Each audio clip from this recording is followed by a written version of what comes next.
Okay, we're back live on YouTube and we are continuing our work of January 11th.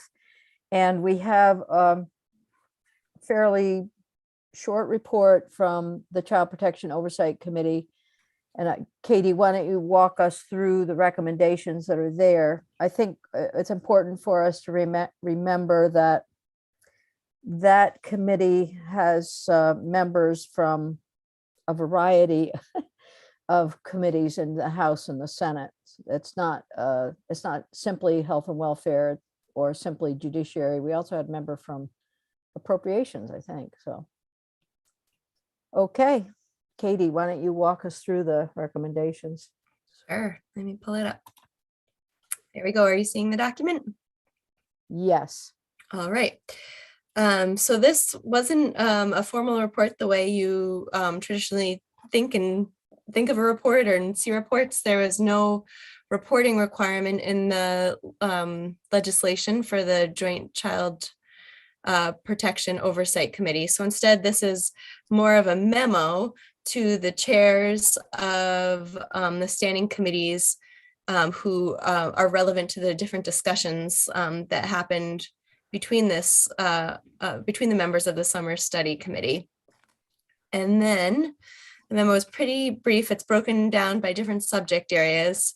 This first paragraph just gives an overview of the type of topics that the committee was focused on over the summer. And then it asks for that at times, many of the topics that are in the memo require the attention of multiple committees. And it asks for the committees to work together across jurisdictional lines to develop policy in these different subject areas. So first, we have a paragraph on IT.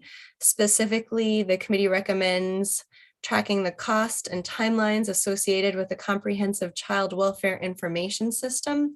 The Vermont Citizens Advisory Board specifically requested this in their written testimony. And I'd have to pull up their testimony, but they did say that a majority of the states, 40 plus, had a comprehensive child welfare information system in place, while Vermont did not. So it recommends unraveling legislative silos and bringing multiple committees together in each chamber to understand the scope, challenges, and costs of bringing this system to Vermont. Next, this is something we've talked about quite a lot this morning already, the non-educational components of residential programs. So this is specific to Kern-Hatton. And just sort of to summarize, the committee heard testimony from DCF, it heard testimony from AOE, and it was trying to understand what was and wasn't regulated now that DCF was no longer licensing Kern-Hatton as a therapeutic community residence.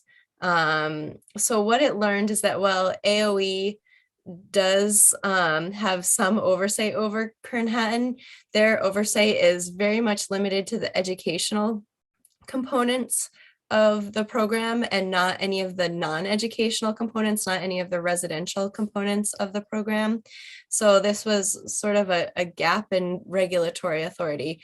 So the recommendation is that various committees of jurisdiction should look at this and work on who should fill this regulatory gap. It calls on working with the Agency of Education and DCF on how they would coordinate to improve the oversight of the non-educational components of residential programs.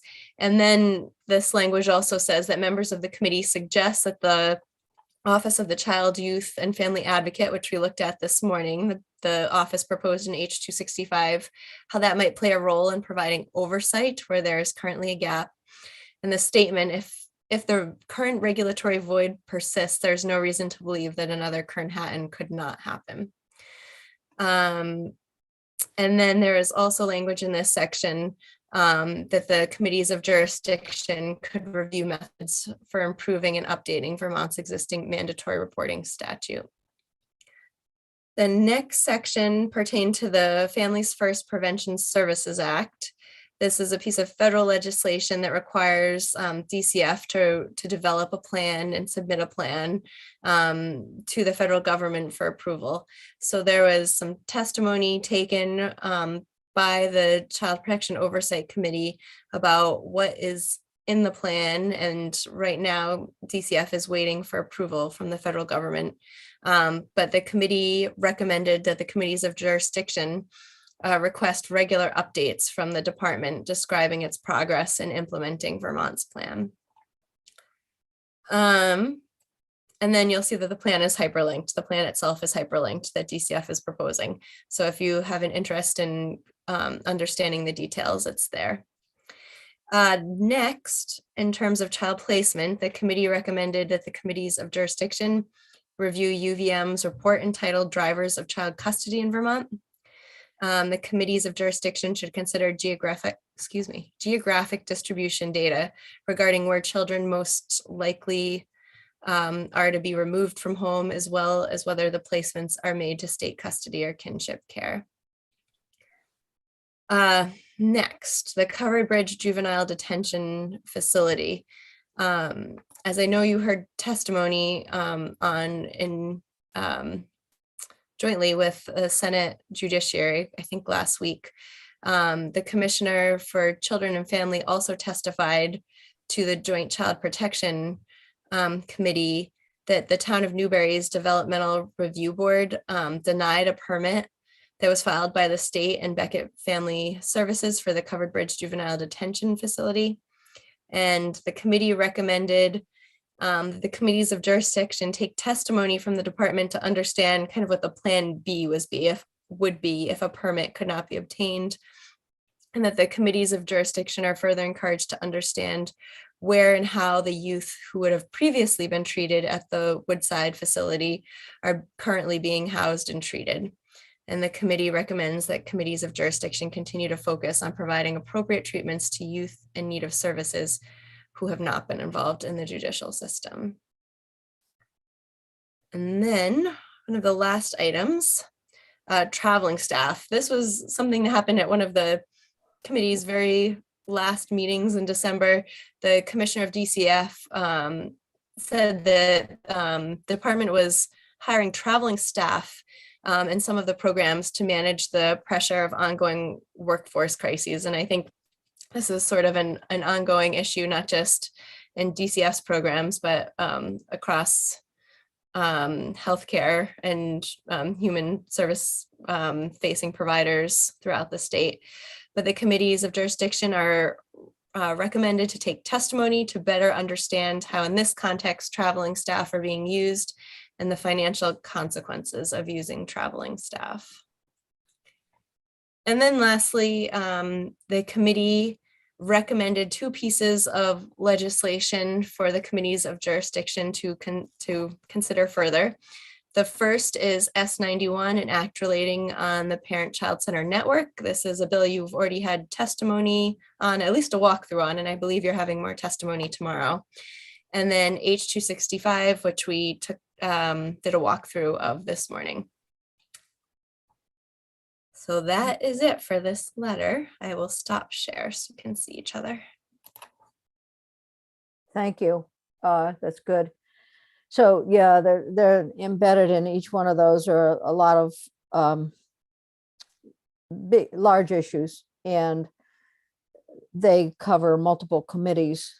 So even as we've seen in the child advocate bill that we went through today, it really crosses boundaries between judiciary and us. So questions for Katie?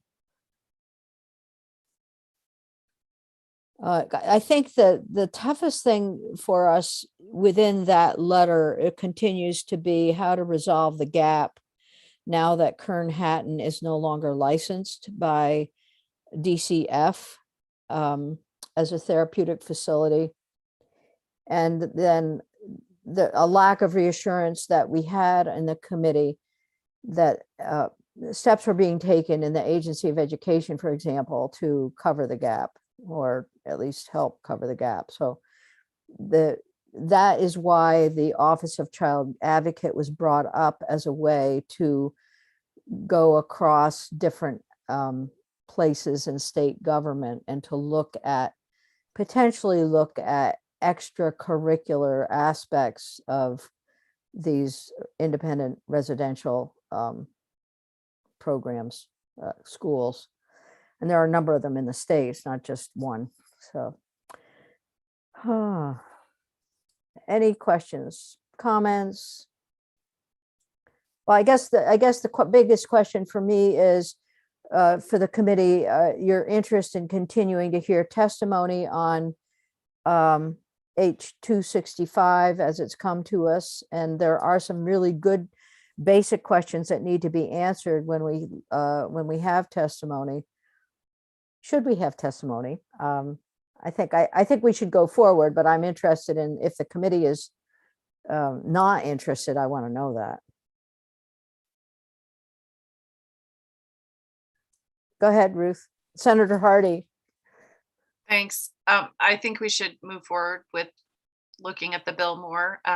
There are some questions that Senator Cummings and I raised about, resourcing and overlapping with other areas of state government and those kinds of things that I'd like to get more information on. But I think there's clearly evidence that there's a need in a variety of areas, not just Kern-Houghton, but other things. And obviously our friends in the House worked pretty hard on it, and I'm sure they would like us to move forward with taking it up. I bet they're relieved to hear you say that. No, I think you're right. You're absolutely right. And that's one of the reasons why we've brought it to the agenda. But there is a lot we need to learn and a lot of information to answer the questions that have been asked. They're good questions. Senator Hooker. Thank you, Senator Lyons. I apologize for not being here for the full presentation, but coming in when I did and hearing the concern about kind of the duplication of efforts. And this is the type of thing that I would like to see. And if there's a possibility of putting these agencies, these offices side by side to see what they're doing and how they can be consolidated, I think that would help us to move forward quickly. That's a big task you're asking. What we'll do is, as we have testimony from folks, we'll ask the question about overlap. So, when DCF comes in and whomever else, could be someone from various departments or outside organizations, will ask those questions. So, I mean, basically the question is, do we really need to do this? Why are we doing it? What problems are we solving? So, and those are legitimate questions to ask. If we can get that side by side, we'll certainly try. I'm not saying no. I'm just thinking about the work that goes into it. I just wonder if looking at it, you say, do we really need this? If there a way of bringing all these together so that it's in one place or in a couple of places rather than in 15 different jurisdictions. Well, yeah, I think that's the point. I do think that's the point, and ensuring that the language is clear enough that we know that the advocate is doing this, and it's not being duplicated in Department of Children and Families by district supervisor. So that's the open communication and the need for consolidation or not. Okay, any other questions? I think this has been very good. Thank you all. And thank you to Representative Pahala and Noyes for suffering through our meeting. We're very pleased that you're here. And when you see this coming up on the agenda again, feel free to let Erin know that you'd like to be here and listen in.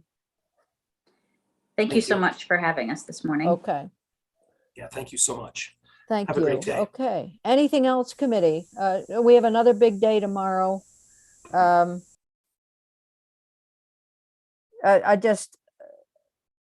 looking for my agenda. There we are. Yes, tomorrow we're beginning some testimony on two bills. one of which may offer controversy, S74, but we're not looking at the underlying statute. We're looking at technical corrections. And I want to just ensure that we take that attitude into the listening process for that bill.